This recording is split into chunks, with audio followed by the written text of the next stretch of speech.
One of the best ways to lose fat is getting yourself into a calorie deficit. However, if you're not sure how to do a calorie deficit or get into one, it can be very frustrating. I myself have applied a calorie deficit many times to get lean in phenomenal shape, 10% body fat and lower. If your goal is to get sub 10% body fat in phenomenal shape, keep watching this show. I will be providing you with my 10-step checklist that I personally use on many occasions to get in phenomenal shape. If a calorie deficit has never worked for you before, you want to stick around for this show. Welcome back to my channel. If you're new to my channel, please subscribe so I'll continue providing you guys with great content. Number 1, download MyFitnessPal, NutriCheck or any other app that can help you personalize your calorie and macronutrient goals. This is so important because you won't just be relying on intuition, eyeballing meals and working out food on your own. Once you've downloaded the app, input your personal details and then that will work out the calorie deficit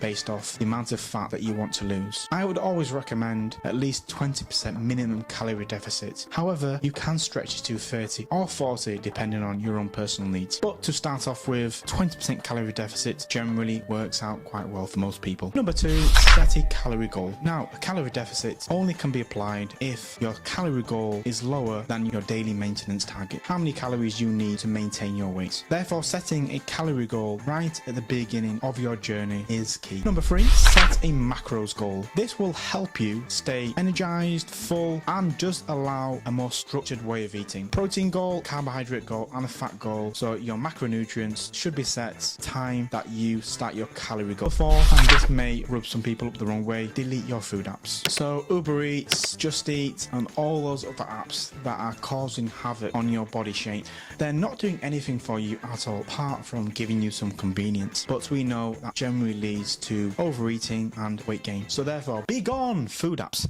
Number 5, empty your cupboards for any junk food that you may have. So all the obvious stuff, chocolates, crisps, sweets, cookies, all the stuff that you snack on, get rid of them and stock your cupboards up fridge with healthy snacks, fruit, vegetables, nuts, seeds, and all the high protein foods that you can think of. This will allow you to make good choices when you're feeling stressed. You can still eat healthy. Number 6, set a timeline and be patient. Not a time someone has told me that they want to lose 25 kilos in 8 weeks. Well, we know that that is just not healthy. But again, what is healthy then? Well, the average rate of loss I find is about 1 to 2 pounds a week. But could you do more? You can do more, but it won't probably be sustainable. And there's a chance that you may just gain the weight back later on. So it's important that you set a realistic target when you are applying your deficit. Like I mentioned before, setting a reasonable target of about 20% to maximum 30% is probably the smartest way to go about it. Yes, you can set a bigger calorie deficit, but key question would be, can you stick to it? The answer will probably be no. It's what I generally find. So it's important that you just are realistic. Number 6,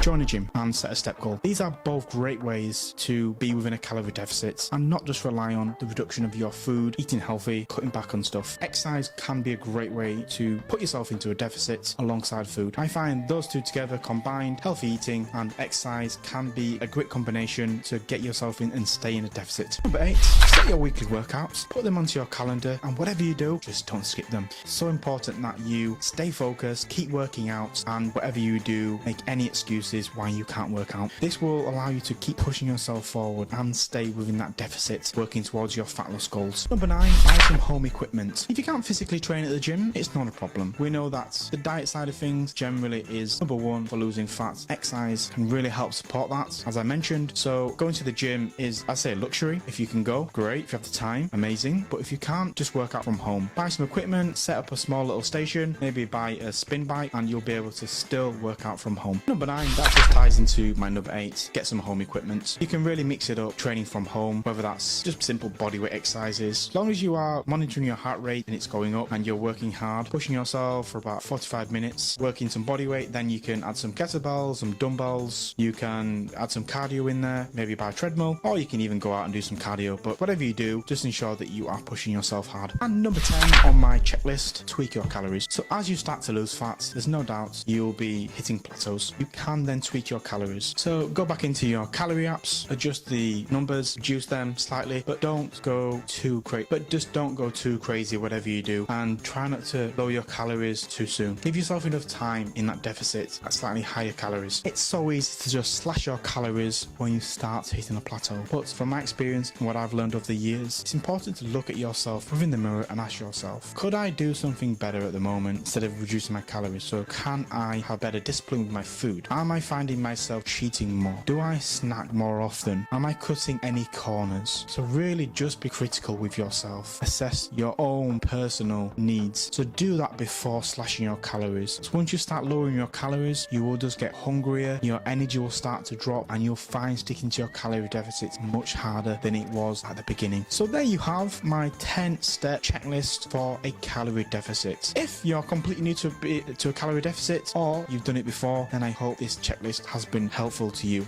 If you've got any questions, feel free to drop me a comment below, and I wish you all the best of luck with your fat loss journey, and I look forward to presenting my next show to you. Have a great day, and bye for now.